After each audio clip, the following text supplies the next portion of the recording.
Hey, this is Jack, and this video is called Do This to Get Even with a Breadcrumber. Hey, my name's Jack Butler. I'm a relationship coach. I'm excited that you're here with me. If you want to be here with me more often, I want to invite you to subscribe to my channel. This channel is all about real relationships and real personal development.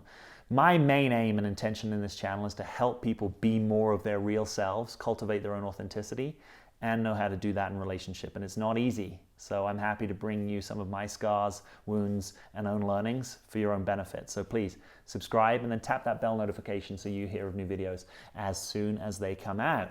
All right, let's get into this. So how do you get even with a breadcrumber? The best way that you can get even with a breadcrumber is not take it personally. The best way you can get even with a breadcrumber is not take it personally. If I'm breadcrumbing you, that has more to do with me than it does to do with you. Right? If I can't take the time and energy to communicate with you a downshift in our relationship and what's true for me, that's more to do with me than it is to do with you.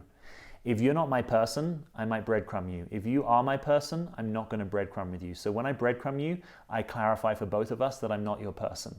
That creates freedom in your life and it creates freedom in my life. Even if I could have done it better, the way that you get even with me is by listening to the deeper communication, which is I'm not your person. And then you take back your energy, you refocus your life, you do the healing you need to do if you need to, and you move on. The way you really get even with a breadcrumber is you don't close your heart to the next connection. Sometimes people solve breadcrumbing by becoming detached, and then they have this I don't really give a shit attitude to relationships. They can't get hurt again because their heart's never on the line, but when you can never get hurt again, you can never be intimate again, right? The heart is the organ of intimacy. So if your heart is offline, your actual ability to be intimate in a relationship is offline. We don't want that. Why do we want some breadcrumber from your past determining the future of your love relationships? We don't want that. So the way that you get even with a breadcrumber is actually by letting them go and realizing they weren't your person, not closing your heart, moving on, and being open to who is your person coming into your life, right? Otherwise, some incident in the past is continuing to hurt you ongoingly into your future, and we do not want that. The other way you get even with a breadcrumber is you realize you're not a victim of breadcrumbing. You are not a victim. You are not a victim of breadcrumbing. You co-created and participated in an experience of breadcrumbing. It confused you because you might have thought you were on a different track. But anytime you say you're a victim of breadcrumbing, what does it really mean? It means you're a victim that some guy didn't reveal that he was your guy, or you're a victim of feeling abandoned. And feeling abandoned is going to be some work on your side of the fence. So if you're not going to be a victim, you can actually be a participant and say, oh, I created a story, I had the rug pulled from me, I thought this guy was someone that he actually wasn't. That's a whole load of me.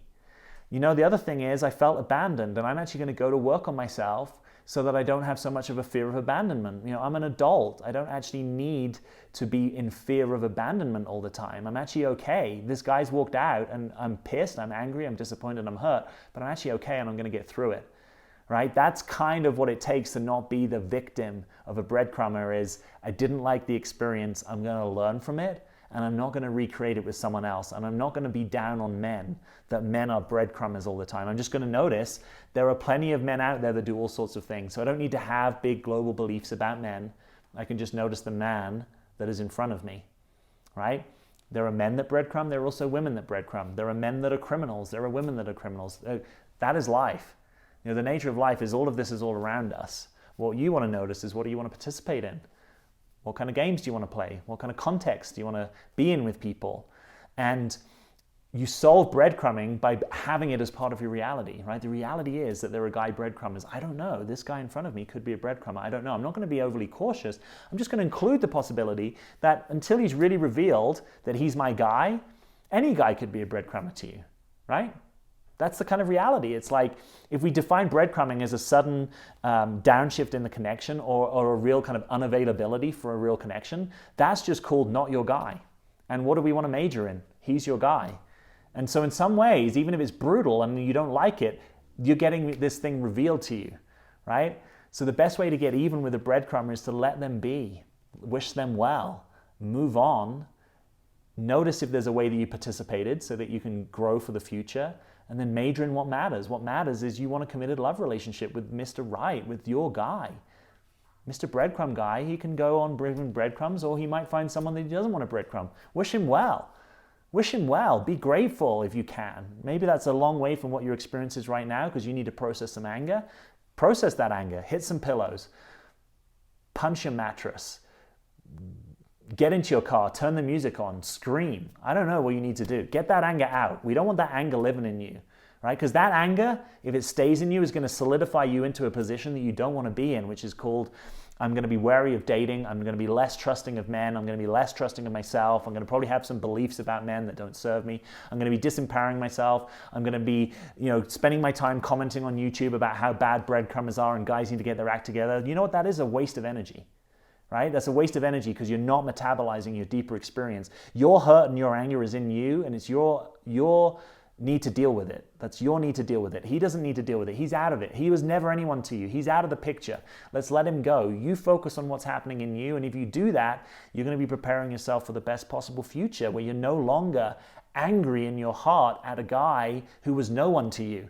Right? Mr. Breadcrumb is a cameo in your life. He is no one to you. So why are we giving him any power to distort your views of men or to distort your future relationships, right? That isn't going to serve anyone. So we want you majoring in what matters. You want a committed love relationship. Everything else is noise. Every other guy, not your guy. Who do you want? Your guy. And I can sound a broken record with this. It's simple at one level, but it's not easy what I'm asking you to do. The distinction is simple. What's hard is that Mr. Breadcrumb guy has activated all sorts of hopes, fears, and fantasies, and then you felt like you had the rug pulled or you felt like he wasn't fair to you, right? A guy who's you're dating, his job is not to be fair to you. His job is to reveal to you who he is, hopefully sooner than later. And there's basically one of two options. I'm your guy, or B, everything else. Breadcrumb guy is on pile B, so we don't need to worry about him. We just need to worry about the lack of sobriety in you that had you imagine that he was Mr. A, right? That he was your guy. Because everything else, if a guy isn't your guy and you really know that, yeah, you prefer it that they give you attention. You might feel devalued and disrespected, but that's your work in some ways, right? Your work is to care less about a guy that couldn't care for you because he's not your guy, right? To depersonalize that. If I go around rejecting people, ghosting them, breadcrumbing them, that's about me. It's not about you, or it's about me because you are not a person in my life. You are not my person, so therefore I can breadcrumb you. Not as some kind of power play or being evil, but just that's how it kind of occurs, that it's like I don't really care that much about the connection. I really like French, I really like politics, I really like chess. You may have no interest in those things. You may not care about chess. I happen to care about chess. I'm not going to make you wrong for not caring about chess. I may care about you.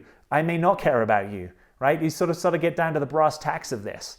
That if a guy doesn't care enough to you that to take care of how a connection unfolds or to keep investing in it, that's just kind of the realness of the situation. Would it be great that he could have awesome, authentic communication with you about where he is and that now he's going to downshift the connection, or sorry that I've only been contacting you once a week, it's because you're not my person. I'm sorry I didn't tell you that. Cool. If a guy could do that, awesome. Can most guys do that? Probably not. Are most guys doing that? Definitely not. So why are we going to lose all of our energy and precious attention to that, right? Let's refocus that energy on what it is that we're really looking to create. And it's basically A, B. A is my guy, B is everything else. A is my guy, B is everything else. I'm only in the pursuit of A. B's keep coming along. Thank you, life, for bringing me a B. Thank you, it's not what I want. I'm going after A, right? You kind of get down to that level of simpleness. And the only problem is when you think a B is an A, that's when you get hurt. And then the game becomes, can you discern A's? Can you just get better at noticing if someone is, and it's not really A's plural, it's probably just A singular. Can you get good at noticing if someone's your guy? That level of investment, that level of consistency, that level of time, that level of responsibility, that level of care. Can you see that? Or are you getting hung up on things that aren't that because they're recreating some kind of patterns from your past or other people that you felt abandoned or unavailable to you? Let's stop that. That's your healing right there. Do you see how breadcrumbing can almost be this path and opening into this whole trajectory of healing and wakefulness? Or you can get bitter and twisted and become a victim of it and start spewing vitriol everywhere about guys that breadcrumb. It's not a good use of your time. It's not a good use of your precious energy and attention. So that's how you deal and get even with a breadcrumb as you go live your best life with an open heart to the right guy. And everything else was just noise and cameo and something that happened. So I'm curious if you're picking up what I'm putting down. If you want to come spend more time with me, I want to invite you to join my free webinar. You can just click the first link beneath this video, find a time that works for you. I love being in webinar formats with people, whether it's on demand or it's a live webinar. They're powerful places to go deeper in this work. So if you want to go deeper with me, click that link, find a time that works for you, and I'll see you there. And in the meantime, questions and comments beneath this video. And come on, let's subscribe if you haven't done it. Bash subscribe, tap the bell notification. I'll see you in future videos. I hope I've been of service to you. As always, I'm Jack, and thanks for being here.